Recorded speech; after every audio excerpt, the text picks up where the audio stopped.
Hello and welcome to Target 1, Net Force 0, Forces and Vectors. State of motion. At any given instant of time, objects have two possible states of motion. They can be at rest with zero velocity or moving at a constant non-zero velocity. That's a constant speed along a straight line path. Force, F. A force is a push or a pull. A force is needed to change an object's state of motion. A force is necessary to start something moving from rest. A force is necessary to increase speed, to make an object turn, or to cause an object to stop. A force is not necessary to keep an object moving. Force is a vector. Force requires direction, as all vectors require direction. Newton N is the unit of force. Force is measured in the unit newtons, N. Force of tension, F sub T. Tension is a stretching force. The force of tension is found in strings, cables, ropes, steel beams, and muscles. Tension is always collinear with the string, meaning the tension is parallel to the string. In our problems, the tension is the same everywhere in the string, and a pulley will only change the direction of the tension.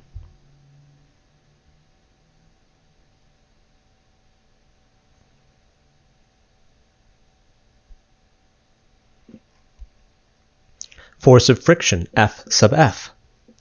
Friction is a force that acts to resist relative motion.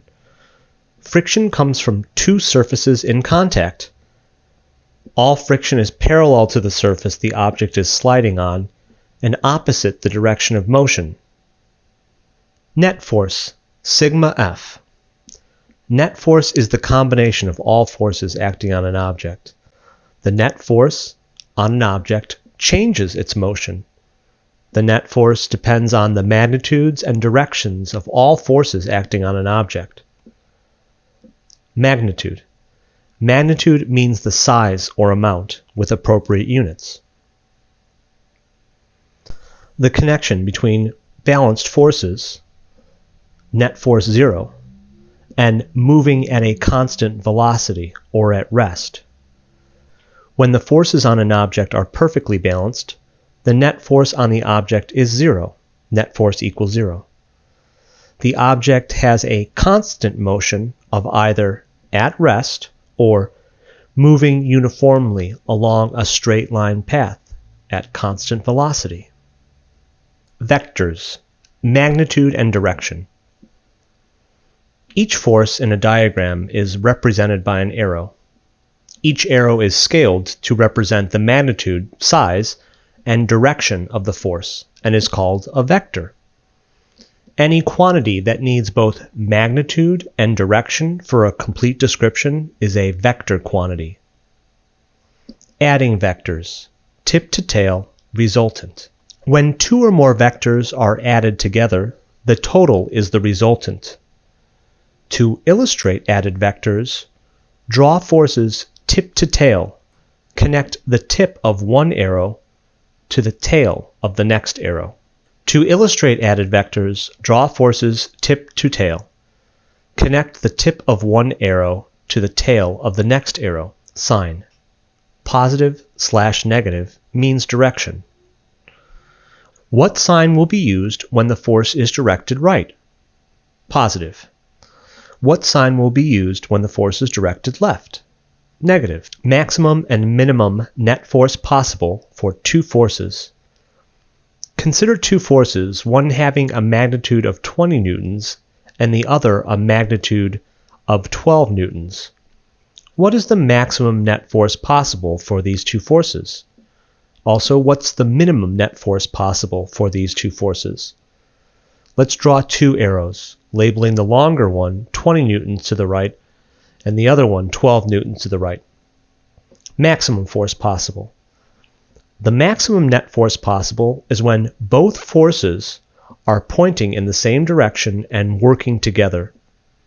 Positive 20 newtons plus positive 12 newtons equals positive 32 newtons. Minimum net force possible.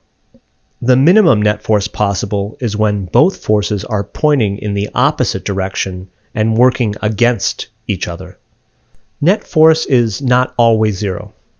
The net force depends on the magnitudes and directions of the applied forces. What if the forces act right and left? What sign should we use for each? Right will get positive, greater than 0. Left will get negative, less than 0. Positive 5 newtons plus positive 10 newtons gives a total net force of positive 15 newtons. In the second diagram, negative 5 newtons plus positive 10 newtons gives a net force of positive 5 newtons. In the last diagram, positive 5 newtons added to negative 5 newtons gives a total net force of 0 newtons. Net force 0. Balanced forces scenarios. Comparing at rest to moving at constant velocity. One crate is stationary, the other crate is moving at a constant speed in the same direction along a straight line. Determining the net force and force of friction on an object at rest or moving at constant velocity. Two cases, stationary and constant speed and direction, constant velocity. Let's take a look at the stationary case. Two children push on a crate. They push in the same direction horizontally with forces of 150 newtons and 180 newtons, respectively. The crate remains stationary.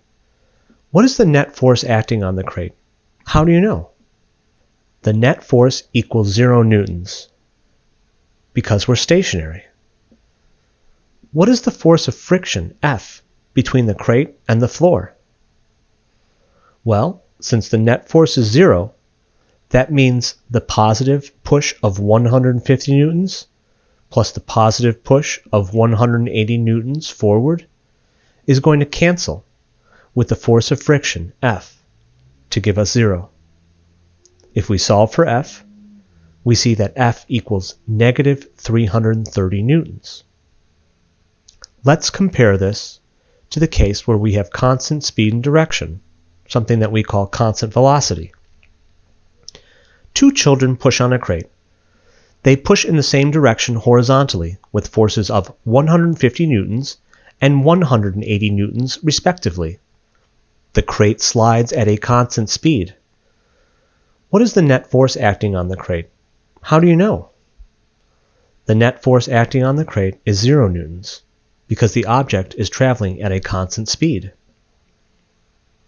What is the force of friction, F, between the crate and the floor?